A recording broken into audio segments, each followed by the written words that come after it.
আজকে আমরা করব বাইক স্টান্ট, যে কারণে আমাদের ডার্ট বাইকটি নিয়ে আমরা শুরু হয়ে যাই একটি র্যাম্পে। এবং প্রথম হয় আমাদের খুবই অসুবিধা হচ্ছিল, যে কারণে আমরা অ্যাক্সিডেন্ট করে প্রথমে ভালোভাবে পার হয়ে যাওয়ার পর দ্বিতীয়বারও আমরা অ্যাক্সিডেন্ট করি, যার ফলে আমি আমার বন্ধুর বাইকটি ধার নিয়ে নিই, কারণ আমার ডার্ট বাইকটি হয়ে গিয়েছিল ক্ষতিগ্রস্ত।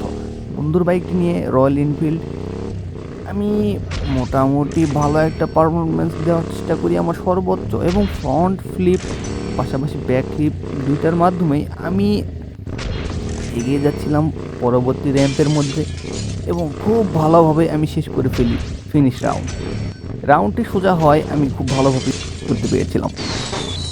এবং এখানে এসে আমার অ্যাক্সিডেন্ট হয়ে যায় খুব গুরুতরভাবে, কারণ বাইকটি অতিরিক্ত ভারী হওয়ায় আমি এটি কন্ট্রোল করতে খুবই জটিলতার মুখোমুখি হচ্ছিলাম, যেটা আপনারা দেখতেই পাচ্ছেন।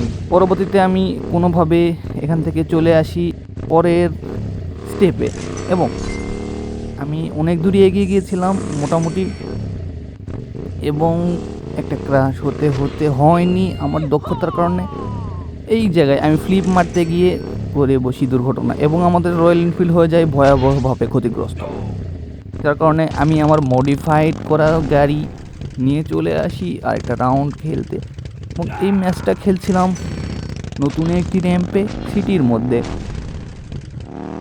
আমাদের বাইকের মধ্যে উচ্চ শক্তিসম্পন্ন ইঞ্জিন এবং মোটা টায়ার ব্যবহার করার কারণে গাড়িটি অনেক ভারী হলেও পারফরমেন্স ভালো দিচ্ছিল। এবং এখানে একটা ফ্লিপ মারার পর আমরা চলে যাচ্ছি আরেকটা ফ্লিপ মারতে, এবং হয়ে যায় গুরুতর একটি অ্যাক্সিডেন্ট, যেখানে আমাদের গাড়ি ক্ষতিগ্রস্ত হয়ে পড়ে। 6 months later. যে কারণে আমি আবার স্টান্ট শুরু করি আমার পুরাতন সেই ডার্ট বাইকটি নিয়ে, এবং সেটি ক্ষতিগ্রস্ত হয়ে যাওয়ার কারণে কিছুটা মেরামত করে ফেলি, কারণ আমি এসব দুর্ঘটনার কারণে হয়ে গিয়েছিলাম অনেকটাই টাকা শূন্য। আমি এখন একটি প্রস্তুতি নিচ্ছি একটি বড় চ্যাম্পিয়নশিপের জন্য, যেটি করলেই পেয়ে যাবো মোটা অঙ্কের একটি টাকা, যেটা দিয়ে আমি আমার ক্যারিয়ার ঘোরাতে পারবো। এই সুযোগটা তো আমাকে নিতেই হবে ভাই, যেই কারণে আমি ছোটো ছোটো কিছু টুর্নামেন্ট খেলি এবং বাইকটার চালানো পারফরমেন্সকে আপগ্রেড করতে থাকি নিজের, এবং ধীরে ধীরে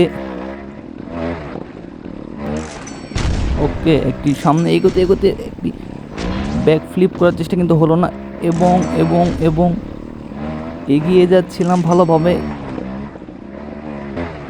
এটা হলো একটু ডেঞ্জারাস জায়গা, যেখানে আমি অনেকবারই আটকে যাই, কিন্তু অনেক চেষ্টার মাধ্যমে শেষমেশ আমি এটা পূরণ করেই ফেলি। আর যারা আমার ভিডিওটা দেখছো, সাবস্ক্রাইব করে আমার পাশে থাকো এবং যুক্ত হয়ে যাও আমার পরিবারে। দুইটা উইলি 360 ডিগ্রি মারার পর আমি ফিনিশ করে ফেলি আমার ফিনিশ লাইন, এবং ফাইনাল ম্যাচ সেই কাঙ্ক্ষিত দিন চলে এসেছে। আমি সর্বোচ্চ গতিতে এগিয়ে যাই